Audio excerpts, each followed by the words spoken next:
Depuis de nombreuses années, le mois d'octobre est consacré à des campagnes de sensibilisation sur le cancer du sein.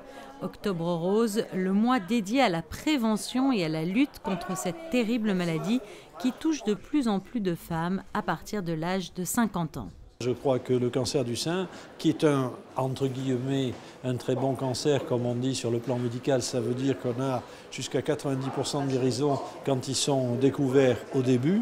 Il faut bien entendu faire du dépistage et de la prévention. La fréquence du cancer du sein augmente avec l'âge et que très curieusement, c'est pour ça que beaucoup de femmes ne le font plus et elles ont tort, parce qu'à partir de 70-75 ans, il y en a de plus en plus. Bon, 80, voire même 90, puisque maintenant, donc, il ne faut jamais arrêter le dépistage à partir de l'âge de 50 ans. Par ailleurs, il y a des familles qui ne sont pas fréquentes, où maintenant nous savons qu'il y a des facteurs de risque, surtout génétiques. Alors celles-là doivent commencer bien entendu beaucoup plus tôt. Il y a même des discussions autres sur ces problèmes-là. Et il y a aussi des familles. Alors là, c'est un gros problème parce que l'histoire des familles à risque, on a fait des études, on n'est pas absolument certain que quand il y a eu des gens dans la famille qui ont déjà eu des cancers, il y a plus fréquemment des cancers dans les fratries suivantes. Cette année, Octobre Rose est l'occasion d'insister sur cette prévention bien sûr, mais aussi d'annoncer la prochaine ouverture du centre de sénologie du CHPG. De véritables centres de sénologie, il n'y en avait pas.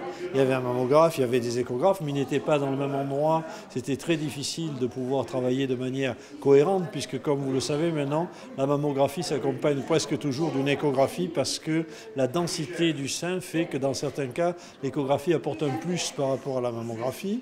Donc il va y avoir un centre qui est en train d'être créé juste derrière moi.